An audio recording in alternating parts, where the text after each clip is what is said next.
Welcome to the Writing Gals. We are four sweet romance authors, minus one today, because Judy got stuck in a snowstorm. But she is on our way here to our event at Nebraska Writers Guild, and so we're really happy that she didn't swerve off the road and die today. But we are later. Yes. Morbid. As we are. We are live at broadcasting at the Nebraska Writers Guild conference, and today we had our writers meeting, and it was awesome. We had tons of people in here getting words down, lots of words written today. So we need to get a total. Yes, everybody totally that's printed today and knows your total. We should add them all up so we can see the total words. We were writing all day. It was awesome. And we got lots of words down. It was super awesome. It was a little quiet for some people. They had to get headphones. All you could hear. Yes. And then you could hear Charles the thunk on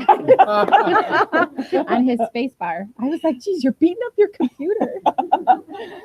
So tonight we have questions and answers from people live here at this event. And we have another computer set up right over there so people can come up and ask their questions of the Writing Gals, and we'll do our best to answer them.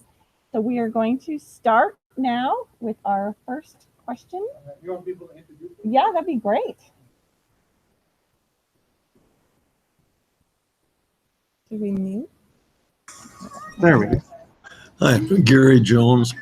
I have sent out about 120 query letters to agents. My first query letter, I had assistance in writing it from a professional at a university. And after 20 rejections, we went over it and redid it. Now, after 120 mostly non-responses, how long do I stay with that query letter, or just can it and get some, try again? Good question. I thought you were going to answer it. You were like on the microphone. Oh, I just unmuting, so we didn't have feedback. She's a good moderator. Okay, so I think if you just want my advice, it would be to move forward, because that book isn't doing you any good sitting on your shelf or in your computer on your hard drive. So I would suggest you look into self-publishing and or just start writing your next book. I mean, I know a lot of authors that eventually did get a book deal and eventually did find an agent, or their query letter got the attention of somebody, but it wasn't necessarily the first book they started querying. Sometimes people get really stuck on one story, and I need to sell this story, whether it's, to the reader or to a publisher. And so I would recommend that you just figure out a way to move forward. And if it's with writing another story, then you can query that one and start the process with that one. And it doesn't mean that this one is dead in the water or is never going to go anywhere. But as you progress in your career, it might be something where you develop a relationship with an agent because of another book. And then you can say, hey, I've got this other one. Would you like to see this one? And so I think as writers, we just need to stop anything that's keeping us dead in one place and look for the next way to move forward. And if you're not writing the next book, then that is always going to be what I would recommend you start doing, and start writing that next book for sure, always. Yeah, that's really good advice. Yeah, I would say definitely if what you're doing isn't working, change and do something different. So I think that's fantastic advice. Write another book, or get feedback on your query letter and try and change it and make it better and improve that book and figure out what you can do, to progress.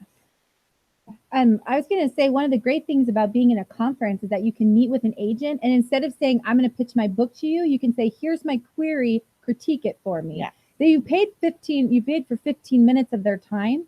And so you can say, where would you stop? Why would you stop? What am I doing wrong? Is it too long? Is it too boring? Am I not answering the questions that the agent's going to have? So pick their brain. I mean, even if you're like, I'm not pitching, I just want you to critique my query letter, they'll go over and they'll say, here's where your problem is, and this is where I would stop reading, and then give you advice on that. Because if it's your query, it could be your query, and then they're just throwing it out before they're even looking at your book. And another factor to take into consideration is that the book that you've written, it might be a great book, but it's just not something that a publisher can sell. because when a publisher is putting a book out, there is a lot that goes into their decision on whether or not something is what they're looking for, and their level that a book has to reach as far as marketability is a completely different level than someone who is going to publish it themselves, because they have to put so much more money into it, and it takes so much more time, and it's one spot on their publishing calendar. And usually publishing companies have, specific number of books that they'll publish in a year, and they are sometimes booked out 3 years in advance. And so sometimes just getting into that cycle of a really competitive publishing calendar is going to be super hard.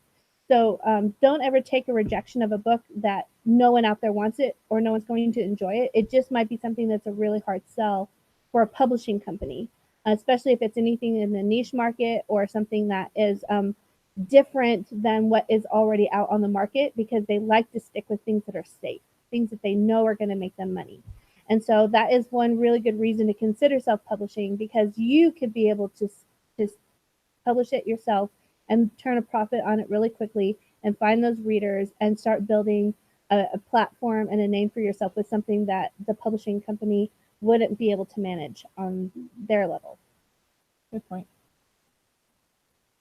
All right, thank you. All right, we have another question. Charles, you want to manage who's coming? Yeah, do you want to do a second person and third person up in line? Something? Yep, right there. Okay. Well, I would be very interested to find out how each of you got into writing, your story about how you got into writing romance novels. You want to start? Michelle always wants to talk. So I started reading when I was really, really young, and I always was attracted to the romance in the story. And I found out that whatever the genre was, if there was romance in it, then I could be all behind that story. And I knew from a very young age that I wanted to be a writer. And so I don't think I've ever wanted to write anything else. And that's why I chose to market myself as writing across genres. That's my author tagline, is I write romance across genres, because I'll be writing everything under the sun, but it's always going to have very strong romantic subplots in it. It's just what I like. So that's my for love part for sure. Well, I've always loved romance and writing romance. And kind of like what we talked about today, I'd written a book and I thought it was a romance, and everyone told me it's not a romance. And they were like, wait a minute, the person dies in the first chapter? This is not a romance anymore. But like what I did was distill it down to the parts that I actually like. And that's when romance came out. And that's when I knew that's what I wanted to write. So, yeah. And for me, I started writing when I injured my back and had nothing else to do. And I wrote my first book and it became very successful. And then I wrote my second book and it didn't sell hardly at all. And so by the third book, I was like, okay, I need to pick the genre that I really want to write in, because they were different genres and kind of all over the place. And I thought I need to pick one that I really like. And at the time, I was reading a lot of sweet romance. And that's the one I picked. And I said, I'm going to study the heck out of this and write the heck out of this and market it just specifically to that market. And that really took off and did really well.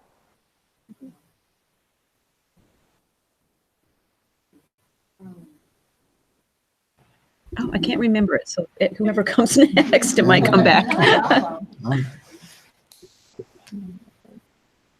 So go ahead and introduce yourself if you want to. Hi, I'm Shanda Trofe, writing as Nomi Summers, and I'm writing a 3-book series in sweet contemporary romance, Small Town Brother series. And I was wondering what your advice would be to rapid release them, what schedule I should release them on, and what price point you would recommend. That's a good. It would also depend on your platform. If this is your first book that you've ever published, then I would suggest starting at 99 cents to bring people into the first book in your series. I have rapidly released my YA book, and I noticed that if I released any sooner than about 3 weeks, it was almost like you didn't, because in the first 2 weeks of launching a book, you're still like, you're pushing it up and you're saying, Amazon, sell my book, sell my book. And so you have to actively be the one who's out there getting sales. And then there's this like magical thing that happens that if you work hard enough to push out your book up, then it's like Amazon algorithm kicks in, Amazon also bots kick in as long as I'm not messing with it. Then all of a sudden it starts selling for you. So you want your book to be high enough in the store that when you release your second book, that read through just comes in. So like with my YA book, it was about 300 or 400 in the store because of magic. That's all I can say is that the book was magical. And then the second book launched 3 weeks later, and it just jumped up to the top 700 in the store all by itself on the first day. And so I would say release it about 3 weeks after your next one, and then release your next one about 3 weeks after that. And if you could get a fourth or a fifth, I would suggest doing that as well, because longer series are going to make you more money. And then, but about the third book, after the third book, you can stretch it a little bit longer. So you could do 4 weeks, and then the next book you could do 6 weeks. Because I was listening to a podcast and they say if you get a reader hooked on the first 3 books, then they'll wait that time to get that fourth and the fifth. Then they're hooked into the series, and then they're always going to buy every book. Now, with interconnected series, the reason why you want to do it this way is because they're not standalone. So what happens when someone sees the book that you're selling, like book 3, like everybody's instinct is to buy book 1. Everyone goes back to, no, I got to start at the beginning and buy book 1. Now, if they are interconnected but can be read standalone, I would suggest you not link the series when you're launching your third book. So because if you don't do the rapid release and you're going to go longer, don't link the series, because then they see the book, they buy the book, and then in the back of your book, you can say, oh, go back to book 1, and then they can go back there. That way you can kind of stop the people who feel like they need to go buy book 1 first. And that's really only in the first couple of weeks when you're like, no, but I'm pushing sales to this book. You don't want to push sales to that book to have them buy the first book. So does that help? Okay.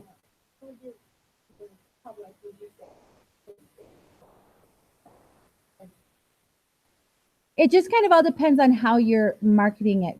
So like you couldn't read the third book of Lord of the Rings without reading 1 and 2 first. So if they are that interconnected that they have to be read to understand in order, then what I would suggest is that you market book 1 and push book 1 through all the other launches. So if you can keep book 1 high and visible in the store, then you can launch book 2 and launch book 3. And then you ask about price point. I think you could do book 1 at 99 cents, book 2 at $2.99, and book 3 at $2.99. But then again, you want to play with it. Let's say you're launching book 2 at $2.99. You're like, oh my gosh, I'm not getting traction at all. We're going to do a big sale, 1-day sale, 99 cents. I'm going to send out my newsletter. Everyone's going to send out their newsletter, and we're going to push that as hard as we can. And then we'll drop it back to $2.99. So you can kind of play around. You're not set for a price. When you start playing around with it too much, Amazon gets mad at you. Your readers get mad at you. But if you go like, well, it's a free day, if it's a 1-day sale, and if readers ever get mad at you, you can say, join my newsletter. Then you'll know when it's on sale. So, yeah, the hard part about releasing at any time is we feel a lot like we're throwing spaghetti at the wall to see what sticks a lot of time. And we try multiple different things. And there's so many different factors that can contribute to the success of a book or how something rises. But what she's talking about is we are seeing be consistently effective for a lot of people. Yeah. Is that across all my books, the peak period of time for their sales is always between day 10 and day 14. That's when I see the highest peak in my sales. And so that's why the 3-week thing works, because you're able to get your book, take that time and use a little bit of a slow release effort to get it to that point. And then when it's selling really well and it has really good visibility, you've got the next book coming right there. But if you do it right on top of the other one, then sometimes you kind of like snuff everything out. It's very, very tricky, but if you just can follow that pattern, then it should work out for you. Price point wise, I think anything could probably work for you. But and I would suggest having a pre-order for book 2, book 3. When you in rapid the back. release, especially, yes. Yeah. If you're, no, I mean, you could, but I think it's more of a headache now with Amazon changing how that is. There's a lot of pre-orders that went out without the right book in it. So I would just start book 1, launch it, and then just do that slow release for those 3 weeks. And then your focus is book 1, get it as high as possible, and then drop book 2. You're going to have all those pre-orders. I mean, we're even seeing that with our our multi-author series, is that like book 1 launches, then there's a pre-order for the next book that's going to launch in 3 weeks. And their books get up to about the 20,000 in the store as a pre-order. and then the book launches and it just climbs all on its own up there because you're always feeding that reader over and over. And I think sometimes too, if you release too much, then you overwhelm your reader. So I like to think I'm going to give you a book and give you a little taste, and then 2 or 3 weeks are going to pass and you're going to cleanse your palate and read other books, and then you're going to be hungry for my next book and you're going to come back. But if you're just like shoving books in readers' faces, then they're like, okay, I gotta take a break. I can't do this. And then your other launches aren't going to be as successful. Yeah.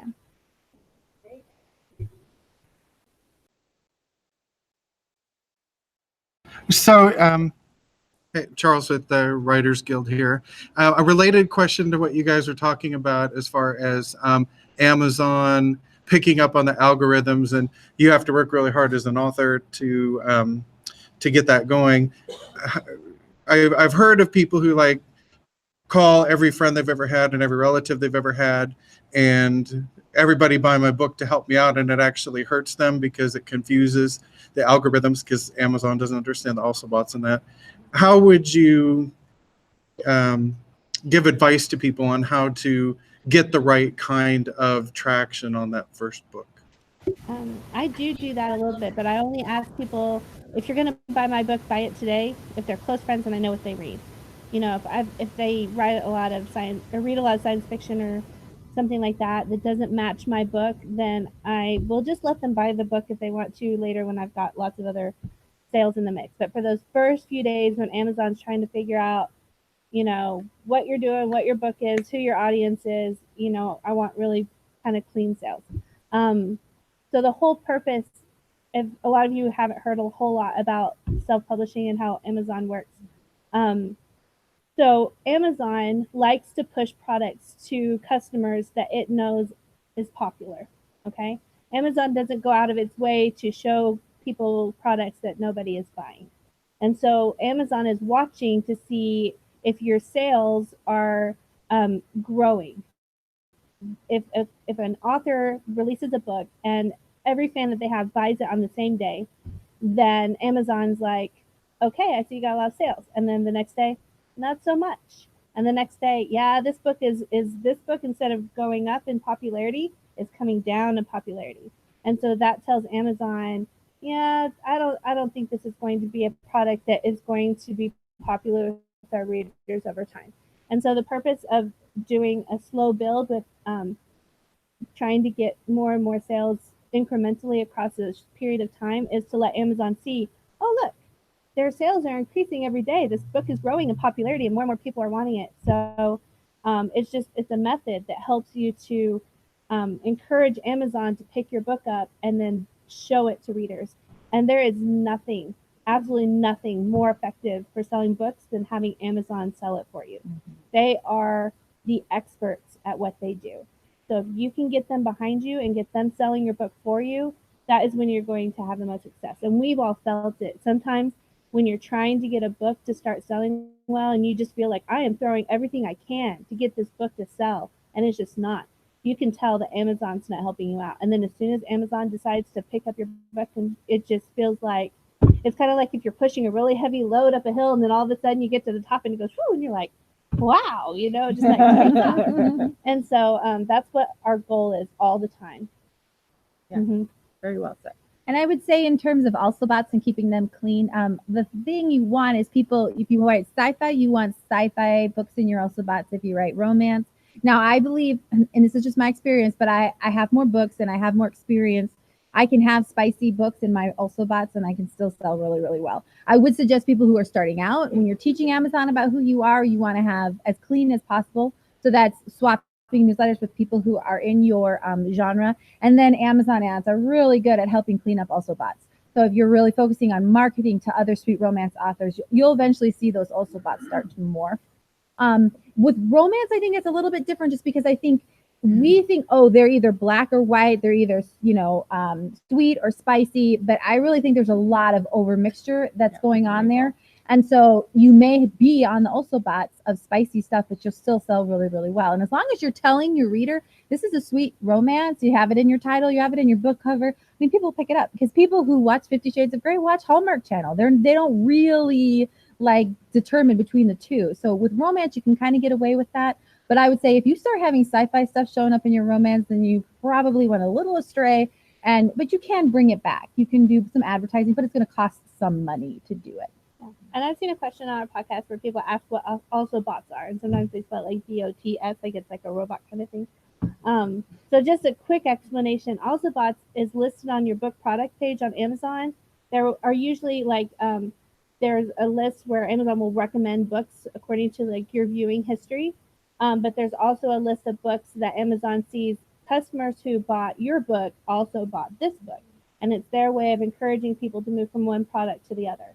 And so writers who want to utilize that tool to make their book show up to the right readers will try and keep their audience to where it's purchasing the right kind of books. And it's really helpful because other authors are going to show up on your page, but that also will tell you that you may be showing up on their page. And that's what you're aiming for, because it's more visibility for you, for your book to start showing up on these other authors' pages. And they are so powerful because when Very Amazon powerful. decides to mess with them, we all see it like drop in Sales income. crash. Stop messing with stuff, Amazon. And I'll see on my Amazon Associates account where I'll see that they clicked on the link, they bought my book, and then they bought 7 other books. Mm-hmm. It's just people just gobble it up. But I think I buy something from Amazon and they'll say, oh, people who bought this also bought these items. And I'm like, and I will buy those items too. You know, it's just like that thing that just a group have decided that this is the best thing to buy. So here you go. Yeah. So.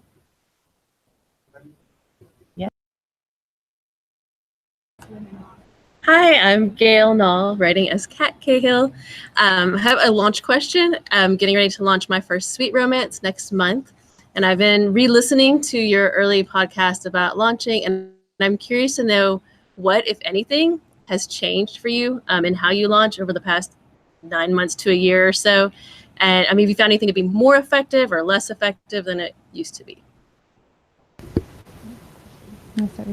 I'll start. All right. I have been playing a lot with the slow launch method. And for those of you who don't know what slow launch is, it's what Michelle was talking about how you don't put all your advertising in the very first day you publish. You want that slow growth over time, over pretty much the first 3 weeks. And so I have found that still to be very effective for me. I also have launched at 99 cents, and that I get more pages read with that, and I get higher visibility with launching at 99 cents. And so I continue to do that. I may try to launch at a higher price with this series that I'm writing now because it's interconnected, like what we've been talking about, and it may get more read through. But for right now, I'm finding great success with the slow launch and the 99 cents. I think for me, I have been switching my price, flipping my price earlier than I had in the past. So I've been taking other Facebook ads course, and you know I'm the Facebook ads guru. I love Facebook ads. Thankfully, they haven't like canceled me or just shut me down.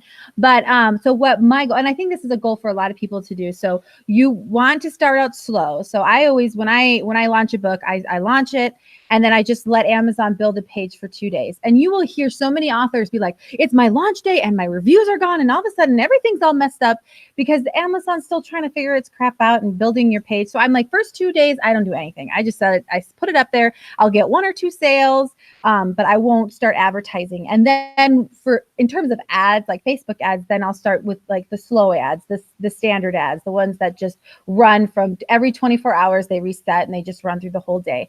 And then that's when I start having smaller newsletters start sending out. And then I build up for the next like 6 days until about day 7 or 8. That's my big launch. That's when I'm going to try and shoot myself up into the ranks as high as I possibly can. I'm spending more money on ads, and I'm having all my, I'm sending my newsletter out, and everybody I know has big newsletters. They're sending their newsletters out. And then the goal is to maintain. And then all of a sudden the next day you've lost all your ads and you have no more newsletters, your rank's just going to go way down. And it's going to be a fast roll. It's going to be one that you can't stop. So if you're going to spend money on advertising, I would say you have to budget it so that you can say for the next 3 days, I'm going to hold this rank, because that's when you're starting to get the page reads. That's when you're starting to get the visibility. You're getting on also bots. And then after those 3 days, what I do is then I flip the price.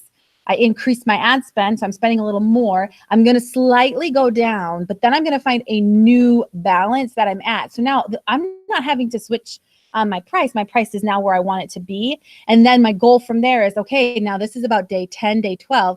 Amazon has kicked in and is holding my rank. I'm in also bots. So then what I can start do is to decrease my ad spend. And then I get to this really nice, really consistent rank where, and it's only going to happen for the first 30 days. I wish Amazon would just push my book forever, but they don't. There's a 30, 60, 90-day cliff, and you feel it and you see it and everybody has it. But then for those next, 60 days, really, my rank is staying, but then it's dropping, but it's dropping slowly instead of just this boom. So there's going to be some effort. There's going to be some time to get it going, but then I'm flipping my price sooner, which So what is that $2.99 or $3.99? What do you up it to? I normally do $2.99, and then maybe a little bit later I might up it to $3.99, depending. But I'm trying to think of, I think her boss got to about 1,000 in the store. That's when I increased it $1. But you'll notice there really isn't a big change from $2.99 to $3.99. People don't really scoff at that number. Mm-hmm. And if it's a novella, I leave it at $2.99. I don't charge them that extra $1. So, yeah, writing the book is supposed to be the hard part, right? Right. That's just the beginning. One thing I've seen change in the last 9 months, specifically in our category that we write in, is it's more saturated. I mean, I think more and more people are getting into this category, and I think a lot of the same books are being written in our category, which makes that thing very much more competitive. So it's more difficult to get a book to perform well when there's so much more competition. But I think it's also healthy in a way that, because the bigger our category gets, we're also going to be drawing more readers to it. So I think that it is a little bit more competitive than it was 9 months ago. And I think that when you used to be able to make a lot of progress at the 99-cent price point and slowly building and everything like that, I think it's becoming a little bit more difficult to make the climb to the higher ranks. More and more people are investing in a lot of advertising, and they're dropping a lot of money in, and that's hard to do when you're a new author and you don't have it to put into your books. So I would just like to say that I do think that 99 cents is a good release price for a lot of genres, because people need to figure out who you are. It's a great introduction to say, you know what, I'll take a chance on you for 99 cents. And you feel like you may not make a lot of money at 99 cents, but you kind of have to take it as, I'm not necessarily investing in making a ton of money off this book right now at this moment. I'm trying to find readers. I'm trying to find my platform so that when I write further books, those people are going to be there and be ready to buy it because they like me. So that is one of the reasons price point is especially effective for new authors who are starting out. Whereas if you build a platform like Amy has and you've got that audience, then they're going to be willing to take your book at the higher price points. Definitely. Yeah. And I also want to just put a little plug in. I think we talk a lot about, a lot of people are doomsday in the sense that all the readers have read what they want to read and they will never read ever again.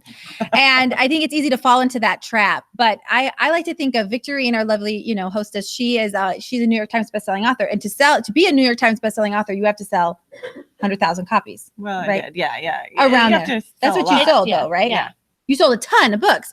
And then I go back and I look at my best-selling book that's been out for 6-7 months has sold 35,000 copies. That is it. So if you think about, if you would have put I wanted to do a little dot thing and be like, okay, here's all the people. And then here's the amount of people that have bought my book compared to the amount of people in the world.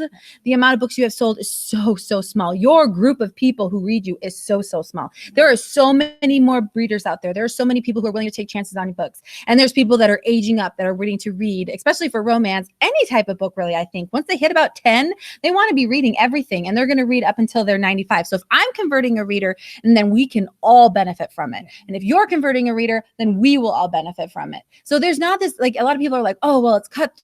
If you're successful, then I'm not going to be successful. And I don't think that's the way it is at all. I think we all need to be there pushing each other up and converting readers. We need more readers because we are battling the real enemy, and not enemy, because I love Netflix, is Netflix and video games, right? And YouTube. Those are the things that we're battling against, and we need to come back and find them and draw them back in. So when we say competitive, don't think I can never write in it and all the readers have read. That was my point. I don't know if that came across. Okay, I'm Anya Vernick, and I'm wondering, in traditional publishing now, if you feel that your standalone book has the potential to become a series but with edits, should you say so in your query or pitch, and if so, how? What I've seen is that you should put that it has the potential, but not try to sell the series. More and more publishers are shying away from picking up series until the first book is performed. But they do like to know that if it does sell really well, that there is more that they can immediately snap up and purchase. I know in the old days of publishing, they almost preferred, like, I want to know that you've got 5 books in a series ready to go. And it turned out that the market made that not profitable for them. And so they do like to just buy one book, test it out, and then know that if this does well, she's ready to go on the second one. So just say it's got the potential for it. Yeah. And I wouldn't leave any open endings or cliffhangers or anything like that at the end of book 1, because that would be an automatic change for them. That they can't take that risk. Mm-hmm. Thank you. Mm-hmm.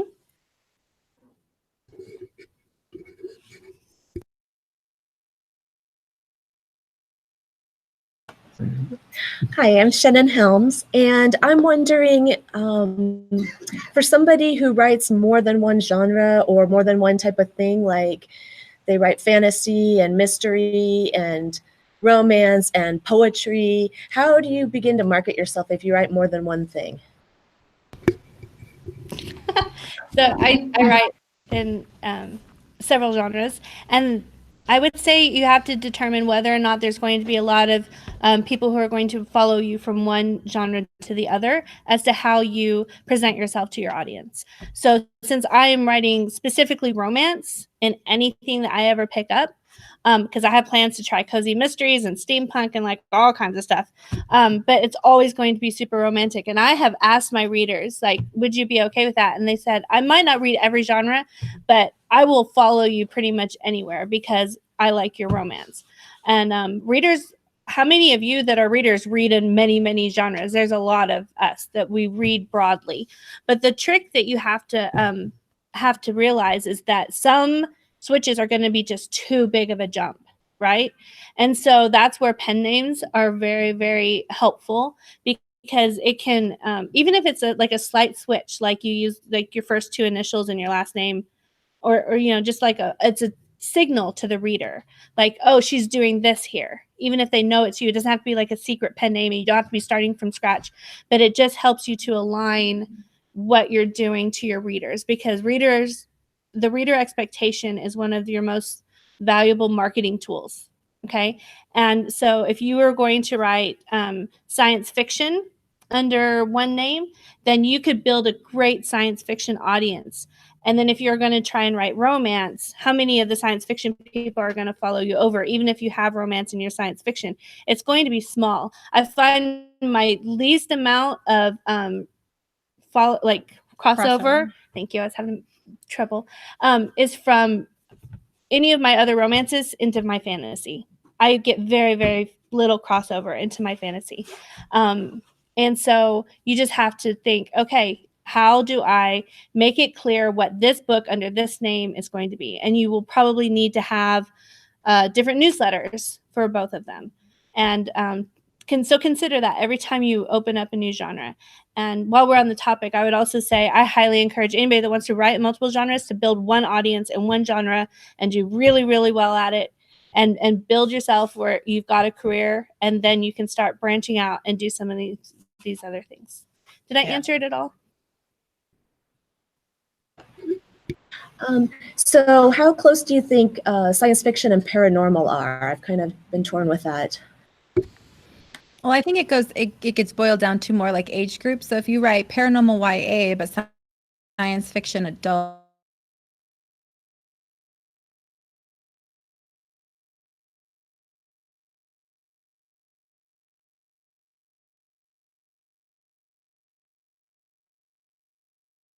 with Michelle, it's the major one theme she has running through is romance. So if both of them have romance, I think you'll see more of a crossover. But isn't that why they created steampunk? Isn't steampunk like science fiction fantasy type? Steampunk is technology fantasy. So that would be that sounds like science fiction fantasy to me right there. But maybe I'm wrong. I don't read it in that genre. So I think you want to, if you're going to do two different, then you want everything else to be much more fluid. So that way it's less of a jarring thing to happen. So like with me, I wanted to write YA and I wanted to write adult. So the only difference between my two are the ages. It's still romance. It's still romantic themes. It's just different settings, different ages, and then different life issues. But everything else besides that is exactly the same. And so my crossover is a lot better than it would be, say, if I was to even to throw in fantasy on top of that. Now I'm changing everything way too much. I think science fiction is kind of an outlier in a lot of ways, because people who read science fiction have very specific things that they want to be in their science fiction, especially if you go to the end of like military science fiction. If you're writing military science fiction, you're probably not going to get people to write about werewolves. I think there's like a huge chasm there between the two. And so, I think that I would almost say between writing paranormal and writing science fiction that I would keep them separate, because I do think science fiction is so much its own animal. Fantasy has a lot of different subgenres and categories that if you wrote in multiple areas of fantasy and one of them was paranormal and one of them was this other thing, you could probably keep that all under one name. But I think as soon as you move over into science fiction, how many science fiction? We had quite a few science fiction people here. Do we not anymore? Yeah. Do you feel the same way about science fiction, that the readers are maybe a little bit more specific about what they want? They tend to pigeonhole themselves into a science fiction genre. Yeah. Well, there are quite a few science fiction genres. They only will go to those. Yeah. Sometimes. Yeah. So I don't think there would be a lot of crossover into any fantasy. Mm-hmm. And you also have to think about the amount of effort you have inside of you to actually continue to feed these audiences what they want. So it can be really hard to always produce at the rate that you need to make an income as an indie, writing such different types of books. So I would probably, if you are more interested, I would look into fantasy and then look at all the different subgenres inside of there and trying to find a better mashup of what kind you're looking for than saying, I'm just going to create my own new category and it's going to be my category and all my books are going to go in there. It's going to be a little harder for you, I think.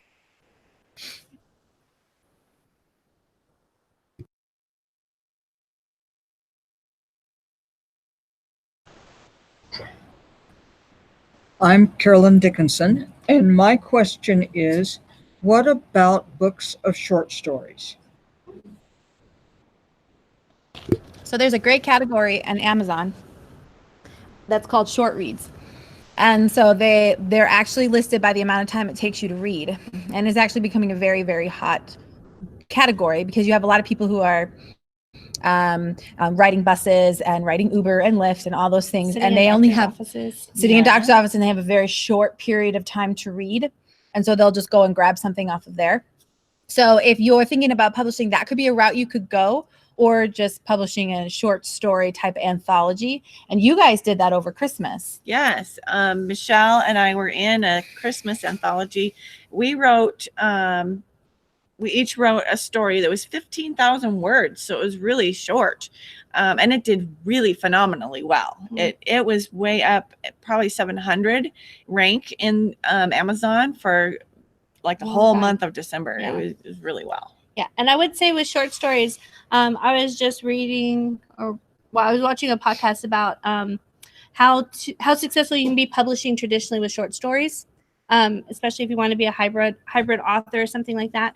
There's actually a big market for short stories in a lot of journals and places where they'll just buy short stories and pick them up all the time. And you can actually build a good audience that way because it introduces you to a lot of people. Sometimes I think it's harder to earn money writing short stories on Amazon, even if you can't find a lot of readers, especially if your book is enrolled in the Kindle Unlimited program, because that pays you per page, right? So people might say, hey, I can read all of her books for free, but if they're only like 5 pages long, then you're going to make like a nickel Yeah. on your story. So I would even say I wouldn't put short stories in the Kindle Unlimited program, because I don't think it would benefit you very much at all, except to raise your rank maybe. But I would say that I'm actually considering doing this. Actually, I love to write short stories, and I'm actually looking at finding opportunities to pitch them to people or submit them to different places that take open submissions for short stories, and just kind of having fun with it. I think short stories are one of the best ways that you can improve your craft. It takes so much specific focus on character and plot and conflict, all condensed into this, like, as short as you take it. It gets more and more and more what's the word? I'm a wordsmith. What am I doing here? Challenging. It becomes more and more challenging, and it pushes your boundaries and makes you grow to try and do that in a smaller word count. And so I think it's a great exercise for people. So I would even recommend writing short stories frequently, just as part of your work as a writer, to help you grow and improve yourself. Nothing will teach you more about characterization than to be able to bring a character to life in 1,000 words, right? The more you learn from that, the better off you are. And then once you have the the finished process, what is it? Product. I don't know what you're trying to say. No, I don't either. Once you have the finished product and you've grown from it, then just try and sell it however you can, There's actually a spicy romance author that there are 2 of them, and they make a killing writing 20,000 word romances. And they literally, they have a huge audience, and they're one of the people, you kind of have to separate people who published before like 2016 and the people who published after, because there was a huge change and a huge shift. So if they're like, yeah, I've been publishing since 2015, you're like, well, then you kind of have the easier route maybe than some of us starting right now. But they have a huge audience, and then they publish, and their books are really, really short, but they just jump right up into the top 100 in the Amazon store, and they just stay there. But the nice thing about writing short is you can rapidly release. You could be releasing a short story every week, and it can just, I mean, if you're putting that effort into that first book, and it can just be bam after that. So I would not discredit short stories at all. Yeah. There's a lot of different things you can do with them. I have started a blog about grammar, and I'm thinking about putting some of my short stories on the blog. Would that be a good idea? Yes, I was listening. I was listening to a lady who has been making a living writing for ages, and she does it mostly on short stories, and that are published in journals. But what she does on her blog is every month she gives away a different book. She's got like over 400 published short stories at this point in her career, and she just kind of puts them on her blog, a new one for free. And what it does is that most people will either read that story and go check out everything else that she's got, or she's building a fan that's going to stay with her forever. And a lot of times she says people will even go and buy that story because they know it's not going to be on there free forever, and they love it and they want to reread it, so then they go and buy it so they can keep it. So I'd say short fiction is perfect for blogging, because you're going to build your audience by giving them content that they want, and short fiction is the best content that you can give away for free. Mm-hmm.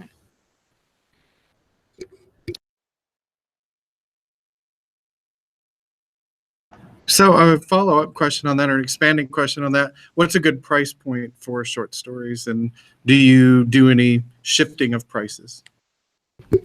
So I do know that people who publish the spicy short stories, they publish at 99 cents at an RKU. But if you're up in the top 10 of Amazon store, you're making a killing on page reads as it is anyway, so you'll make money. I would say at $2.99, because then you get the 70% from Amazon. But I would also make sure that author or readers know that it is a short story instead of doing that. Or you could do 99 cents and then compile some of them together in like a box set for more expensive. Yeah, and it's just like any price point, it's going to be very genre specific. Some genres can take a higher price point. Anybody writing historical, fantasy, science fiction, usually you can get a higher price point, even on the short fiction, especially when you have name recognition. There are going to be people you're going to automatically click on no matter what the price point is. That's why a lot of Kindle books are $15 and people still buy them. because, you know, they're willing to pay that for that author. As far as what the readers are happy with, I think it's very important to tell the readers, you know, make sure they understand you are getting a short story here. You know, they might be perfectly willing to pay $2.99 for one of your books, and then if they find out that it's only 10,000 words long, they might be like, well, I'm not very happy about this. And so it's all about communicating with the reader what they're getting, because sometimes it's not very apparent on the Amazon product page if that's where you're selling it. And so it's always kind of good to put somewhere on your product page what the word count is, even, or this is, you know, a short story, and then at least they are happy with it. I think it's the potential to get bad reviews on short fiction purely because of the length to the price point is higher. It's a higher risk, and so I think I would probably stick at 99 cents when I was beginning to write short stories. And then if I developed, you know, a good audience for it, then I could raise it up. But 99 cents is probably really safe in most genres for short stories. Yeah, I agree. And I'm a big believer in testing and trying stuff out. So if you try out at 99 cents and you are getting a strong following and you feel like maybe some of your stories could bring in a little more, then test it and try it. You know, you can always go back to 99 cents if it doesn't work. So yeah. But those reviews that complain about the price are forever. That's true. I am Dawn Malone, and I have a pre-publishing question.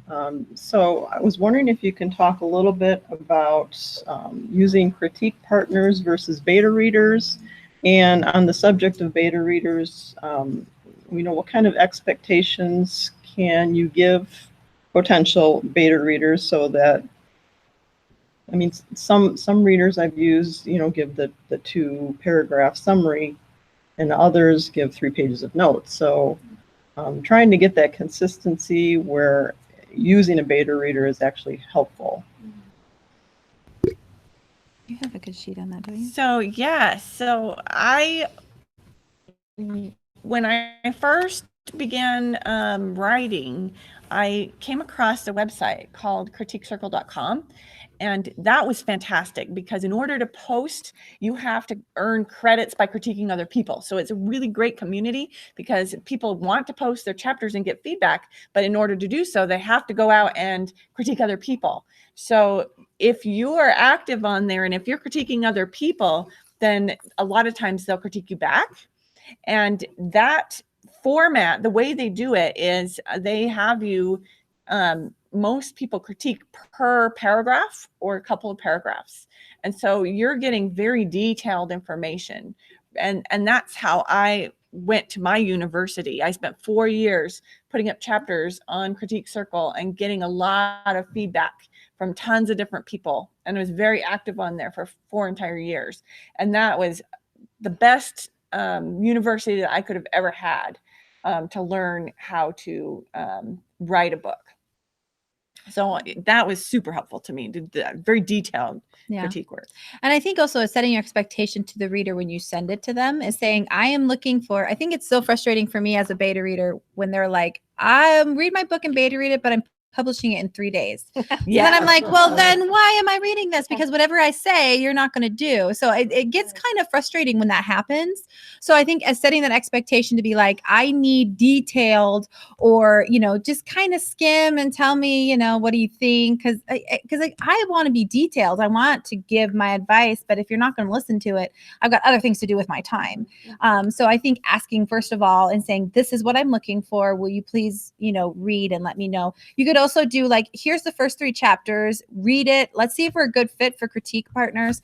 Really, ideally, what you want is a critique group. People that you trust, people that you know, people that write in your same genre. And so it's kind of like dating, you know, like you send me mine, I'll send you yours, and we'll see if we work out together. Because then what will happen is then you'll have this critique group that you'll like, I will trust everything you say. Like if you tell me X that, I will do it because I know you and I trust you.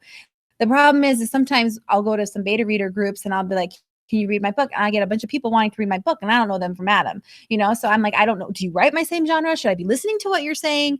So what I would suggest is might meet people in conferences, people that write your same genre, because people who are in conferences like this are serious. They're the ones that are spending the money to come and learn and to come and figure out how to do this self-publishing thing and how to write. So networking in here is great. You can meet face to face. It's not, we were just talking at our dinner table today about how this guy was like flirting with this girl for like 3 years and he was in love with her and he found out it was like a 30-year-old guy. So here in face to face, you know, I can see you, you can see me. I know you're human. You know, I'm human. I know you're not going to just rip me apart and tell me my book is terrible. So find that relationship. And really, you only need 2 or 3 people, 2 or 3 trusted people that you know read my book. And I know your caliber of writing. I know you know my caliber of writing, and we'll work together. Yeah. So when I'm using I use beta readers less than I did at the beginning of my career. But what it, like Amy was saying, it's very good to set up ahead of time what you're looking for, and you can be very specific about that. You can say, like, I have concerns about my character's likability. Can you specifically address that? You can, and it's amazing how often you need to say, I'm not looking for typos or line edits or anything like that. I have people for that. What I need you to do is tell me, are there plot holes? Is the pace dragging? Is the characterization good? Do I need to be more descriptive in my world building? You know, like, tell them specific things that you want them to look at so that they'll be thinking about that when they're reading the book. And I specifically would say things that I knew, you know, might be a problem. You know, there are other things that I don't want to influence their opinions on, that I will go all the way to the end of the document and I'll ask the questions at the end of the document. So I'm not influencing how they're paying attention to things, because sometimes you can do that. You can put little bugs in their ear and then they're paying way more attention to something than the average reader would. So where I put the questions is a really important key to how the kind of feedback that I get and how useful it is. The difference with critique groups and beta readers, they can cross over and they can become each other. We started out, we built our relationship as critique partners in a critique group. And then I've had many, many other beta readers. And critique group, you learn each other weaknesses and strengths. So there are so many times they're saying, Michelle, way too much, you know, just blah, blah, blah, blah, blah at the beginning of your story. Like, that's kind of my thing. Yeah, every chapter is kind of like this whole thing. And they know that that's one of my tendencies. And they know that I have this crazy weird thing where my secondary characters are super cool. And everybody's like, yeah, your main character's not so much. And I'm like, this is a problem. It should be the other way around. And so getting to know people and what they struggle with is really helpful, because you can communicate with them. Yeah, you're doing it again. You know, you need to fix this. And so it's a very, very close relationship. But at the same time, because of the pace that we publish at, we don't critique a whole book. We don't go chapter to chapter through our whole books anymore. We are all really satisfied if we can get through the first few chapters of a book, because to us, if we can build the foundation and have it solid at the beginning, we're confident that we're going to be able to take it through the rest of the book. And so then we move on to our editing team that we pay for. So the critique groups I handle differently. And with beta readers, I find them especially helpful if I need more expert opinions, or I know that somebody is really good at a specific thing. So the beta readers that I do use are people that sometimes have a worldview that's different than mine, or people that have an expertise in an area, or somebody that I know is really, really good at picking out inconsistencies in my story. So it's literally about just getting to know the people that you want on your team. And I consider that to be a very important thing, is building my team, and I'm constantly working at it. And I've been publishing since 2011. And I'm just now feeling like I have my solid team where I'm really happy with it. And that includes my developmental editor, my line and copy editor, and 2 proofreaders. And that is my team right now, along with my critique partners. So it's just a constant, you know, search for those people who are going to help you get your product to be the best it can be.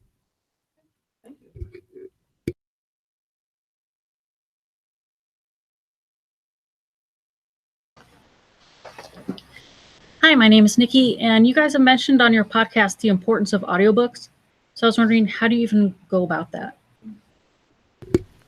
Well, we'll start with Michelle because she was the easiest one to Oh get yeah, audiobooks. the easiest way is to get the audio companies to be like, "Hey, can we make an audio copy of your book and pay you for it?" Yes, you can.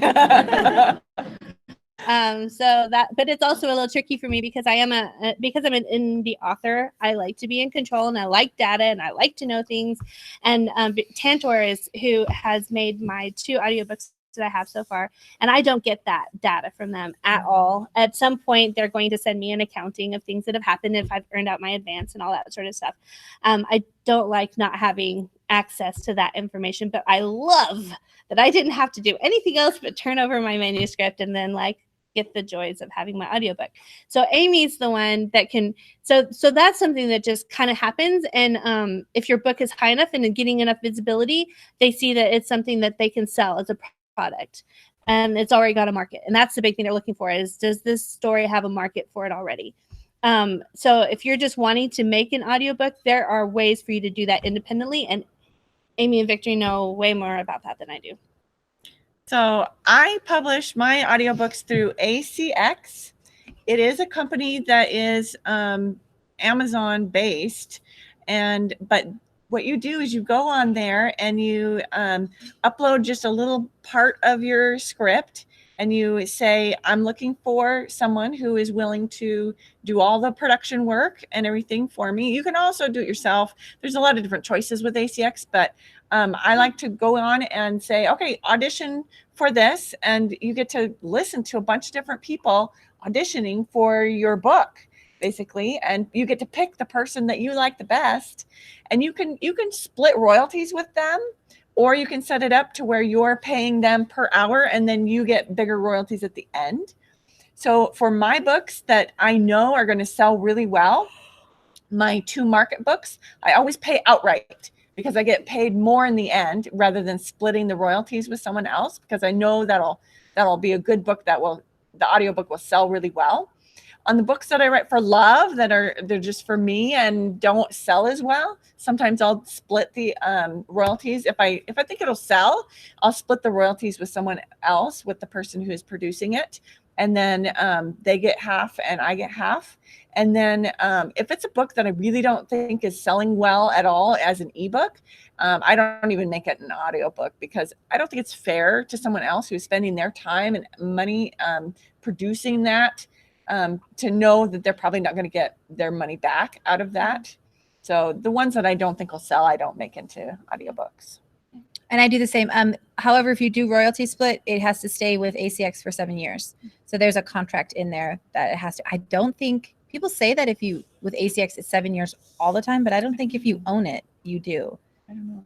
Yeah, and you can decide on distribution. So you can say I want to distribute only with Amazon and ACX, and you get a higher royalty rate, or you can do worldwide distribution, which means then you can go into all these library ones that you can get loaned out and stuff like that, but your royalty rate is a lot lower.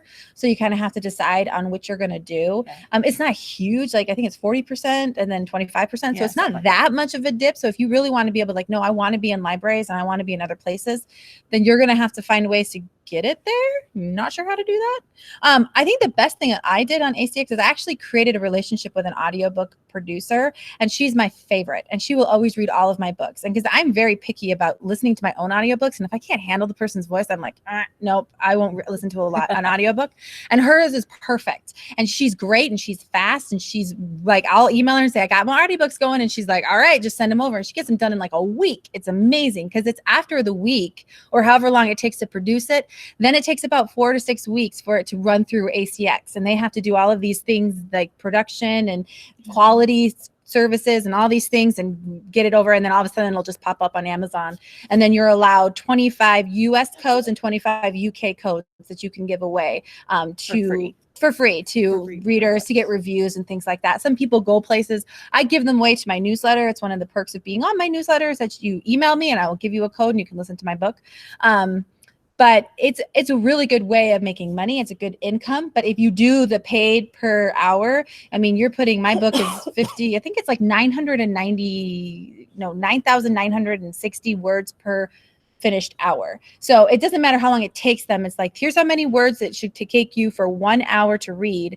And then you pay for that 1 hour. So if you pay 100, then you're paying $550. That's out of pocket right away. You have to pay the producer, and then it'll take time for it to come back. But it's the length of the time, you know. And audiobooks are getting bigger and bigger, and I think they're going to be the next like thing that's where you should be putting money into is your audiobooks. And if you write historical fiction or fantasy and you have huge word counts, you're going to have to invest a lot more to get the audiobook made. But at the same time, they're almost more popular because people feel like they're really getting their money's worth. If they're getting like an Audible, like using an Audible credit for like a long book, they feel better than if they're using it on a short story kind of thing. But I would say that audio is something you should invest in if your books are selling well. Yeah. Like you need to get to that level because and if you're going to continue helping your book sell well, because the best way to sell audiobooks that I've known is have a good selling ebook. Yeah. Because a lot of times they'll discount it, or just getting to that page and saying, oh, it's also an audiobook. I'd rather listen to it than read it. Having that option is, if you're not going to push people to your product page and you're going to let your book slip, then it's going to take a long time for you to earn that money back. Yeah. There's so many things as an author you have to be ready to invest in. So you have to invest in your editing and your production to get the book on the market. And then you need to invest in whatever marketing that you're going to be doing. So everything that you're putting money out for, you know, there's always that question, like, what is my return on this? And audiobooks have a good return if your book is already at the level where it's got a lot of visibility. But if it's buried in Amazon and people don't see it, then you won't get your investment back on it. And free days are good ways to promote. Yeah. However, there is a new thing through BookBub, which is called Chirp. I don't know if you guys got that email, but it's about showcasing discounted audiobooks. It's like this new thing they're rolling out. However, I don't think if you are exclusive to Amazon, you can control the price of your audiobook. So I'm not quite sure how that works. Because they were asking when I was reading it, they're like, are you part of something? And it sounded like something that like library lending or something like that. So that's where I was like, well, maybe being exclusive to Amazon, yes, you get a higher percentage rate, but then these other programs you can't be a part of that are now kind of creeping up and trying to promote audiobooks. So just be aware that you don't get to control the price of your audiobook. They set the price of it. They discount it when they randomly want to. And all of a sudden you're like, what? It's like cheaper? What's going on? I don't know. But then free books also helps too, because I think Amazon will say, oh, you got this free book. Now you can go get the audiobook for cheaper, and then you'll sell a lot more audiobooks. And anybody who writes YA contemporary, I outsell all of my other books. My audiobooks for YA contemporary outsell all of them. So don't feel like, oh, but YA, no one's going to listen to it. It's amazing to me. Like literally for my 3 YA books I have, they make up about 65% of my audiobook income. Awesome. So definitely do not discredit YA. Same with paperbacks, because YA paperbacks sell a lot. Yes.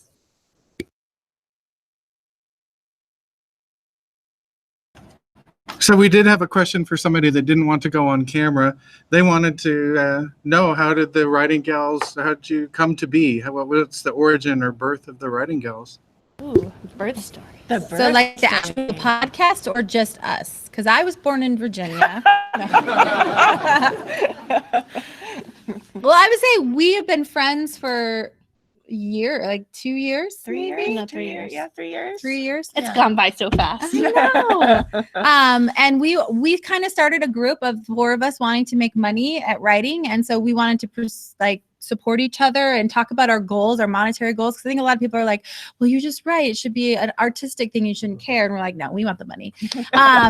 So we started a group, and then Victorine was asked on a podcast, and she was like, will you guys come watch me and support me? And we were like, sure. And she was one sweet romance author, and I think like how many? There were 4 different authors, and they were all spicy, and they were talking to her, and she was like, well, I don't put that in my books, and I don't write this. And then we just started messaging each other. We're like, we should start a podcast because there's nobody out there talking about romance and podcasts really at all, and definitely not in the sweet romance area. So we're like, all right, let's do it. So I would have to say, when I hope Victorine just loves me for saying this. I love you. Yeah, I know you do. So back in the day, like I saw Victorine around on Clean Indie Reads Facebook group over there, and I was just always so impressed with her because she was so willing to help anybody out with anything. She was willing to give them advice. She was willing to help them with the cover, and she was just that person that everybody loved and knew that everything that she learned was for her to give out to the community and share. And that was something that I knew. That was the first thing I ever knew about Victorine. was that was the kind. Oh, am I supposed to cry on a podcast? That was like the first thing that I knew about her, and she was always one of my mentors and idols. And so the day when I actually realized, it was funny. I was like, I'm friends with Victorine. Like, how did I get here? It was so exciting to me. And Amy and I built a really great friendship in two different critique groups. So we were in two different critique groups. And so when we all got together as friends and started building this thing, it was our underlying foundation that I think Victorine started, and we totally were on board with, was whatever we have, whatever we learn, let's give it out to other people, because there's so many people looking for answers and desperate to find information and what works, and I think that has just kind of unified our whole group and kept us together, is that we like to mentor and we like to share with people. And that is why our community has grown the way it has, because we keep it friendly, we keep it safe, and we keep the information coming for a lot of people that, there's just a lot of kind of shadows in publishing a lot, where you look for clarity and it's not there. And so the more we can be, open and visible and share that, the happier we are. So that, I think, is what has made the Writing Gals as a group what we are. Would you guys agree? Yeah. Yeah. Thank you for making me tear up. I know, I teared up too. I did It was not like- cry.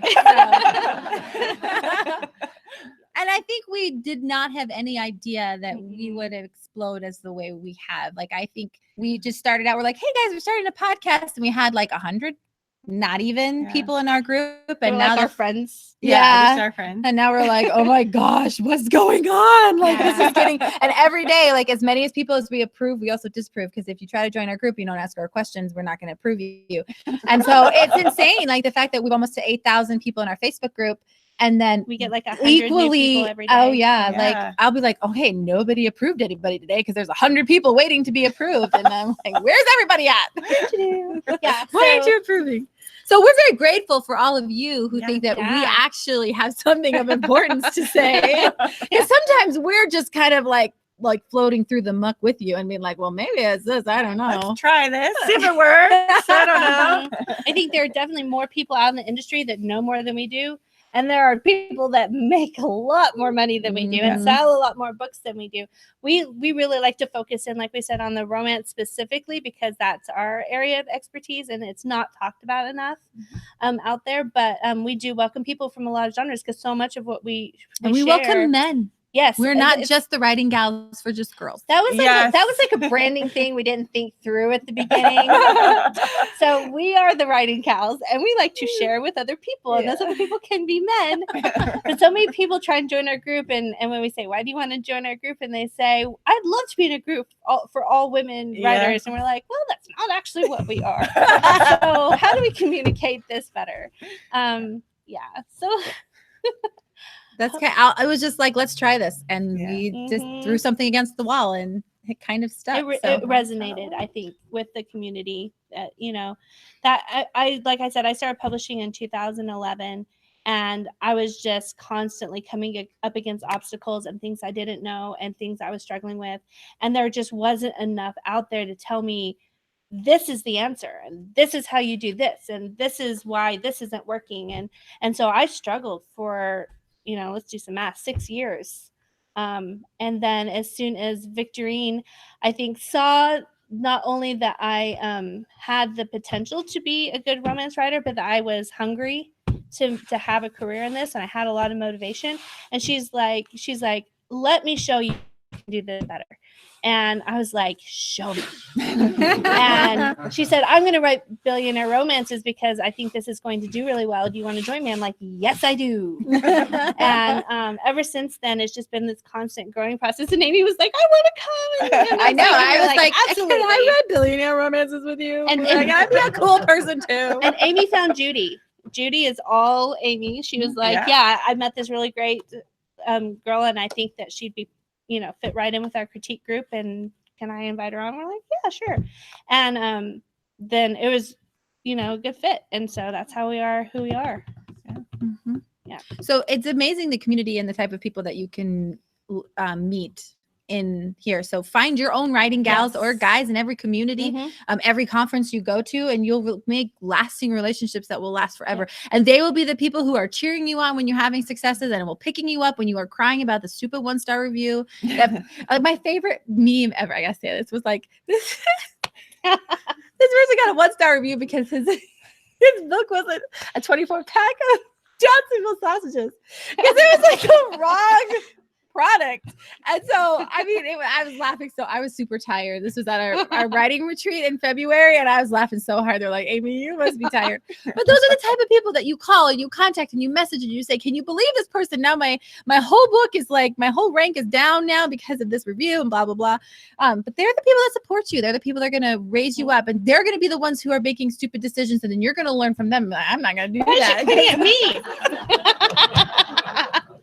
I'm not going to do any of what Michelle just did.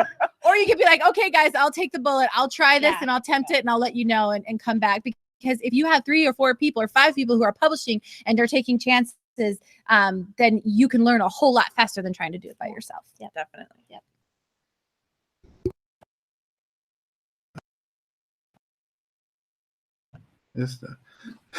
My microphone didn't want to unmute. So Yeah, no, like technical issues that have us starting 25 minutes late. Sorry to the audience for that. But I want to say, as president of the Writers Guild, we're so thankful for the writing gals making the investment to come and help us make this a successful conference. Today has been amazing with the writing sprints and the Q&A session we had earlier, and we've got 2 great days planned of wonderful programming.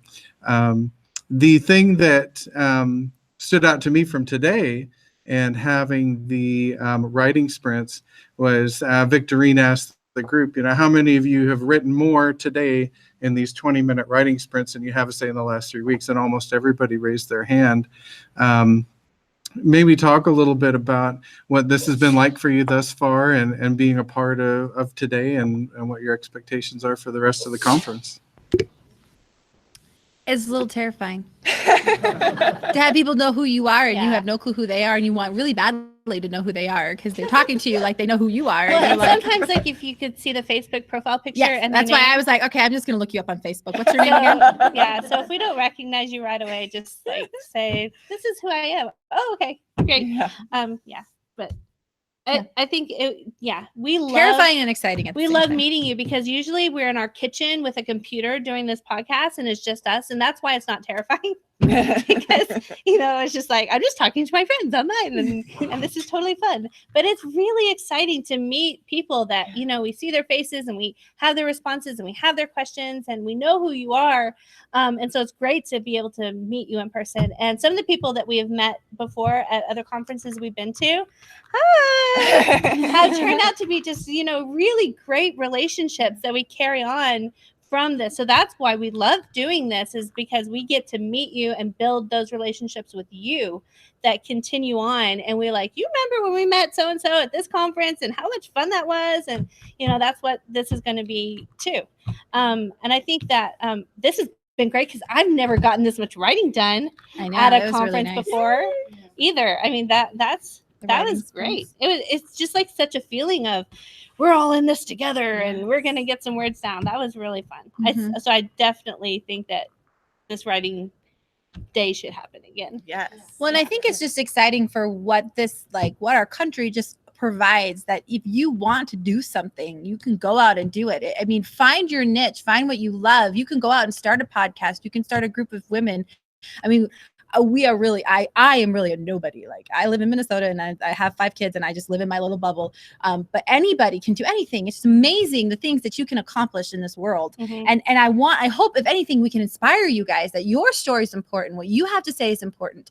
Go out there, find your audience that want to hear from you, because it is amazing, the community. And really, as writers, we're so like in our own little bubble, and we're very introverted, and we slowly start to figure out how not to be introverted. But it's going to be lonely, and you don't want to be lonely. You want to be out there making relationships and creating your brand, creating your books, creating who you are in this writing, authoring world. And I hope you can feel inspired that you can go do exactly what we are nobody special except for Victorine. She's like the New York Times bestselling author. But like we're nobody special. And you could go out and do exactly what we did. Just have an idea. And I was on Jules. If you're in our writing gals, she's a one that posts a lot there. I was on her podcast and she does like a written one. And she's like, well, how do you, like if somebody, as somebody who wants to go out and do a platform of how I want to help other authors, what would you suggest to them to do? And I said, find the thing, be the person for that thing. So if someone says, oh yeah, I'm really looking at, I'm really looking to sweet romance. The first thing everybody around you is going to say, hopefully, is check out the writing gals because they talk about sweet romance. You should be that person. So if it's like, I really want to write short stories. And then we say, hey, check her out. She talks about it. She gives advice. She's really good. You want to be that person. That's how you grow a platform. You can kind of copy off of what other people do, but I say don't do that. Find out what you want to do and be that person for what you want to do. Perfect. All right. Do we have any online questions, Amy? Somebody asked, where is this at? It is in Omaha, Nebraska, and we will have another one next spring. So yes, it won't be the writing gals, but I am looking right now at finding another keynote speaker for next spring. But I think we should do another writing day because that was so much fun today. Definitely. Yes. Very successful.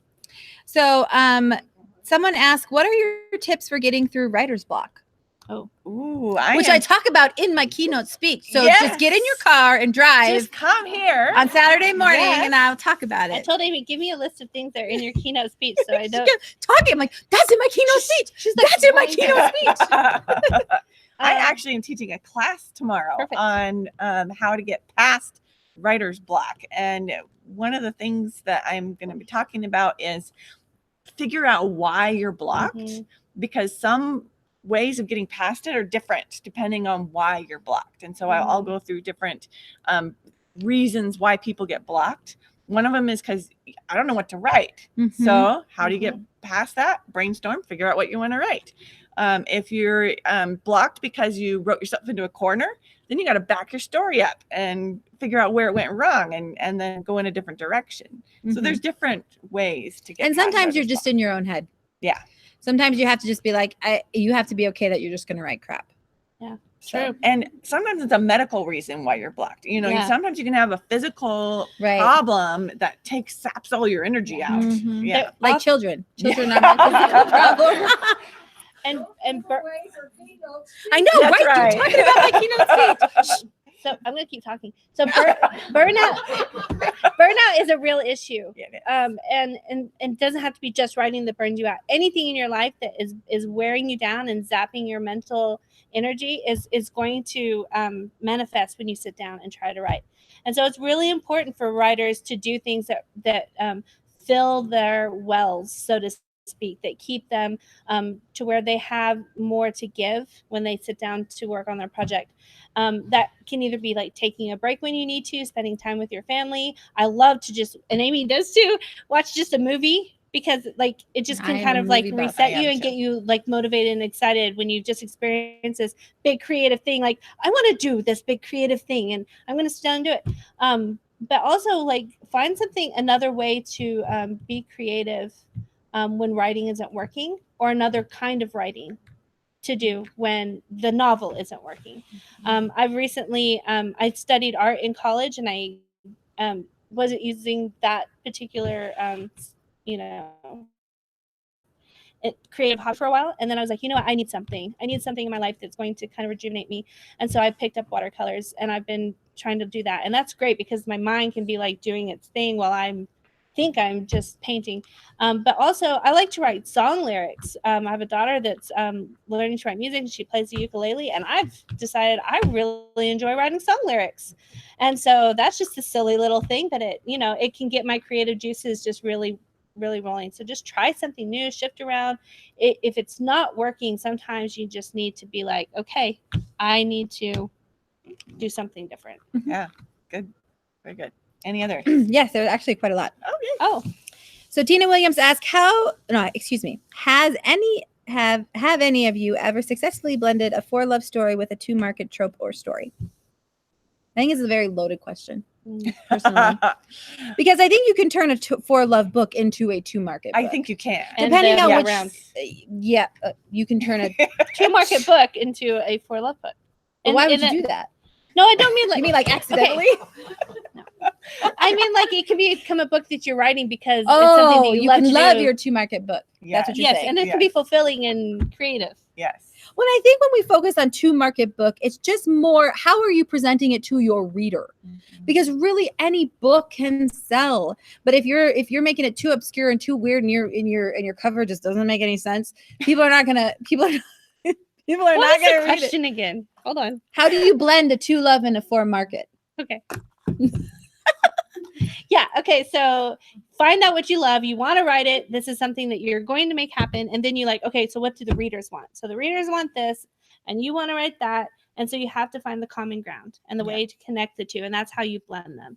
So like, if you know that readers always like to write, I'm really familiar with Regency and contemporary romance tropes. So like, your readers like to read about that Duke who falls in love with the governess, like that's a common trope or two tropes in Regency. But you're like, yeah, so I really want to write about, the women who were working on beginning women's suffrage and all that sort of stuff. So that's something that's for your heart, right? That's a theme or a concept that you really want to explore. So have your governess be somebody who is really invested in the women's suffrage movement and feels like she doesn't have any platform or any good that she can do in that word. So then all of a sudden you got this for love thing and you've got the tropes that the readers like and you put them together, and at the end of the story your governess will then be a duchess, and what kind of a platform would a duchess have that a governess might not have? And so you see what you can just find the connections, and if you build on those connections, then you can make your stories that you wanting to tell from your heart be something that connects to what readers are looking for. And then all of a sudden you've introduced them. That's the perfect way to introduce them to this thing that you're wanting to give the world. And I think too, if you take a book that's selling, because I think what gets kind of confusing is that there's actually so many tropes that make up a book. It's not just one. And so what you have to decide, like if you could take like any type of book that's selling really well and dissect it and say, what are the tropes that they put in here? Okay, they have all of these things in here, but the ones that they showcased when they wrote the blurb, when they did the cover, when they did the title, is this trope. Why? And how can I use that trope as the one that I showcase, but I really get to keep all these other tropes inside of the book that I love to write. And so I really think to market is exactly it. It's your marketing strategy you have to publish your book. And but then I think with like when you start mixing genres, you get kind of confused and your blurb can get kind of muddled. And so that's where we're kind of like, well, what you need to do is you need to pick a side. It's kind of stinks, but you have to pick a side and you have to decide which one it is. Because if it takes you an hour to explain your book plot to somebody, your reader's already gone. Because chocolate and peanut butter taste really great together, but you got to decide, are you going to push that chocolate or are you going to push that peanut butter? Because you got to pick one. Mm-hmm. Or you have like the Take 5 that has like 5 ingredients in it. Yeah. And you're like, which one? And then it's just chocolate. Chocolate is always good. Okay. Always push the chocolate. So Mary wants to know, is there a way to live chat with a literary agent tomorrow? We will be Skyping the people who signed up to pitch. We'll be Skyping with the literary agents. The literary agents aren't here. They're not here. So they're all. I don't think this is a literary agent. She wants to Skype a Skype literary agent. Be like, put two computers together. I don't know. If you're at this conference and you signed up to pitch, yes, you will get to Skype with a literary agent tomorrow. She says she can't be here. She might be out of luck. Unfortunately, we can't do that. Yeah. Okay. That's too bad. Okay. So someone wants to ask, are any of our books on Barnes and Noble, and why or why not? Just my print books.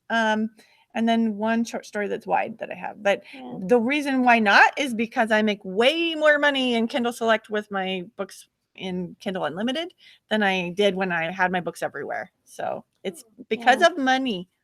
Yes. Yeah. I have one short story and an anthology of fairy tale retellings that may be on Barnes and Noble. But that was because it was through a traditional publisher. And not something that I self-published. But yeah, so that's pretty much the thing for all of us. Amazon has it's an entity unto its own. It's its own little kingdom, and it can make its own rules. And because it has such a huge market share, we all play by the rules if we want to be in touch with those readers. And so they, the Kindle Unlimited program, or it's called Kindle Select, sorry, is something that is that kind of thing. Amazon will push you to their readers and push you to all these people that have paid for this membership, but in return, they want exclusive rights or your book exclusively on their site.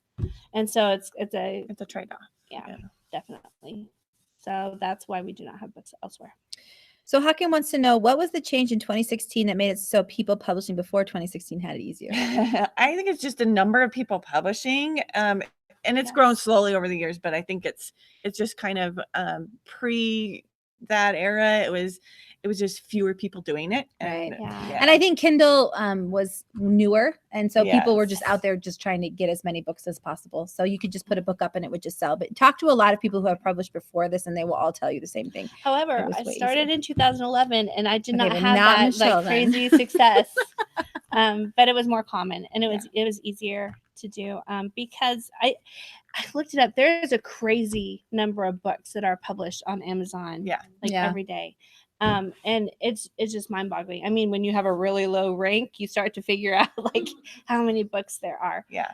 So I really do think in the beginning it's taken a long time for independent publishing to be a legitimate publishing option. And as people are beginning to see that you can actually build a career and make money as an independent publisher, more and more people are making that jump. And also Amazon just changes all the time.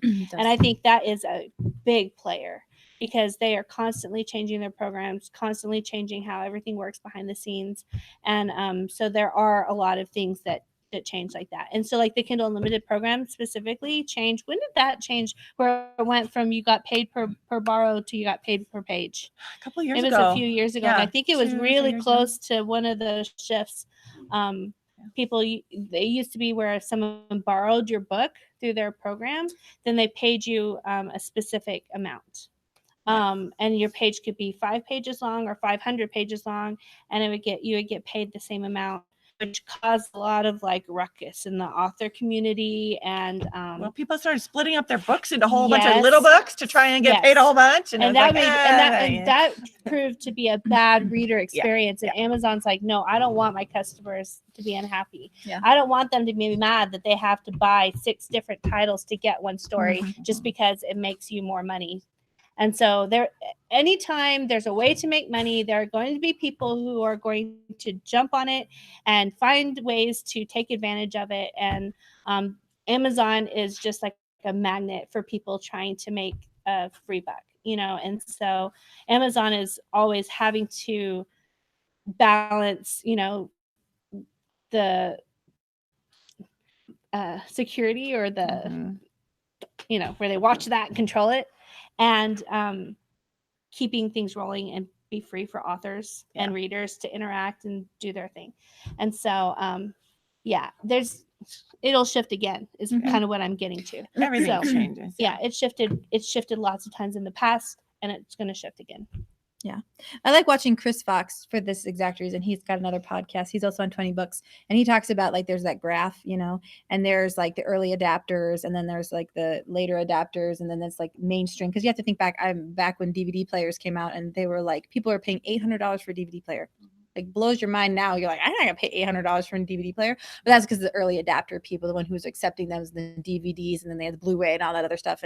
And he still believes that Kindle Unlimited and ebooks and stuff like that are still in that early adapter phase where they're still trying to figure out how they're going to be able to produce these for people at a larger scale. Subscription entertainment is is the trend. Yeah. Okay, so someone wants to know any plans to publish our books in another language?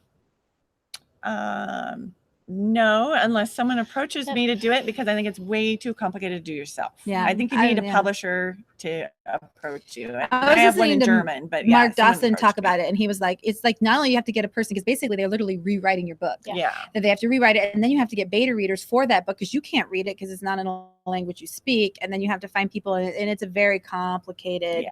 But apparently Germany is the next big market. They're very hungry for books over there. So if you know anyone who speaks German, or if you speak German, this could be a thing for you. So Yeah. and then someone asked, do any of you gals mix genres with your romance stories that take your book into bestsellers? Like 2 genres within one book. So I think what maybe they're talking about is romance subplots. Oh. The only bestsellers I've had are strict romance, Yeah. contemporary romance, and one. We're kind of like, we got a good system here going, so we're not really gonna rock that boat. I have written stuff for love, but it doesn't sell as But well. I mean, even perfect example is J.K. Rowling. I mean, she hit it out of the park with Harry Potter, and then she wrote this adult series, and like nobody hears of this adult series. So I mean, I think when you find a group, you find people who want to read your book, like that's the group of people you really want to feed to. Maybe you could sway a little bit, but don't expect this type of success as you did before. Okay, so this last person asked, if 50 Shades wasn't a huge success, do you think self-publishing would be as huge as it is? Yes, it was a big success before 50 Well, Shades. and they're not specific to. There's they're not like true indies Aragon, wasn't anymore. that one? There's been a bunch. And Wool was Yeah, Wool was and then all the intense, Amanda Hawking. Yeah. In the early days, I mean, she was one. And who's that John guy? Oh yeah. There's a guy named John. I know who you mean. Yes, he made like huge. I mean, they were the early people. Yeah. Right. If it wasn't going to be her, it was going to be somebody They made else. a killing with like the 99-cent intro to their series, and that they started it, and it just went, or their free book. Well, and I to the think series, and the it just went reason crazy. ebooks went crazy is because of the readers, because the readers were hungry for Yeah. books. They bought these Kindles, and they're like, And "Yay, how I can amazing it get is that you books can now." just get an app on your phone, and now I can read books. Yes. Yeah. So Instead I of have to think- lug a think book that's around why. with me. No. So I think it would happen at any point. It was going to Yeah. be. It was either going to be E.L. James or it was going to be somebody else that was going to knock it 50 out. Shades may be like the most well-known or Well-known, notorious in a lot of ways. And it's only really because of the movies. But I remember when 50 Shades got really gray, got really big, was that in the author community, on the author forums, authors were just like, they were not dealing with it well. It was interesting because it was fan fiction, and it got picked up by a publisher, so then it's not indie anymore, and like all this sort of stuff. And it was really funny. All the erotica writers were like, it's not even good, and my stuff's so much better. Why isn't my book the one that everybody's going crazy over? And it was just like all this crazy stuff. So there was this big commotion over it. But it was not what got indie publishing moving. It was just probably one of the outliers of an indie author who made such a big had such big success that they were picked up by a traditional publisher and made into a movie and became this big franchise. And so that was Well, and it I was think just the thing that one of tells those- you that is that like Stephanie Meyer, she got huge on Twilight, and now she writes a book, and it kind of does okay, but it doesn't do like these are like things that are just like the holy grail star. Like you just pray that maybe you'll just align, stars will align, and I will get this thing. Yeah. But I don't really think it's anything you can control. I don't think it's anything. There's like a book called I can't even think of what it's called, but where he talks about like these like obscure things that happen and why they happen the way they do, and it just happened for her. So I mean, like the thing we're all kind of interested in, like, is will E.L. James have anything else that breaks out like this does? Will Yeah. she go on and do anything else that's going to even come close to rivaling this series? Or will she be able to gonna write try outside to? of it? Because she wasn't even like intending to build this career when she did this. She was writing fan fiction. Fan fiction of what? Twilight. It was Twilight fan fiction. And so it's one of those things where Interesting. I don't know what she's going to do with her career. She's got a platform. She's got an audience. Just released or started ready to. Yeah. So it'll be really interesting to see like what happens when she goes into that, because so many times these people that just that's one of my reminder alarms. Is that they burn bright. It's like the star that just goes and sometimes that's like this one dazzling moment and it lives on forever, but it doesn't ever turn into anything else. And I think all these big names have had a really hard time making that transition into the next stage of their career. And I would almost say like it sounds like a really awesome deal to be able to have that moment, but it is not the only path to success. You do not have to be that person that gets the movies and the franchise and to be able to have a successful career and a very lucrative career. There are authors that are making 7 figures a month that not her. Wait, pointing at me, pointing at Amy because we were just talking about this earlier. That is not what I'm making. Yeah, I wish. I know but- we were like, I want to be that person. So, and they're not having movies made of their books. Yeah. They've got a series, and they've got a solid audience, and they're making money. And and a career can be, being able to pay bills and take your family out to lunch every now and then.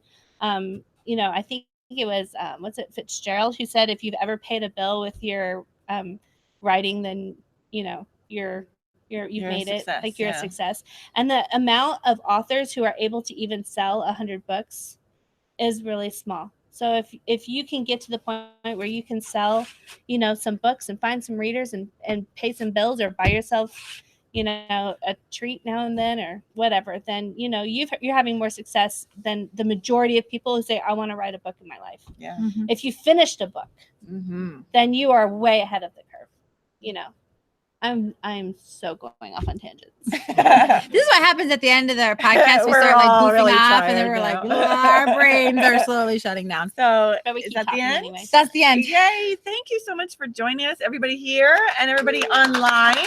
We really appreciate you. And we will be back. Are we doing another one next week? I don't know. We Stay don't tuned to our know. Facebook group. We don't know. I think we'll do one next week. I think we are. Yes, and then I think We don't know what starting we're May, gonna we're going to talk go about. every other week. Yes. So All right. So Perfect. stay tuned to our channel and subscribe. And thank you for being here. And good night. bye.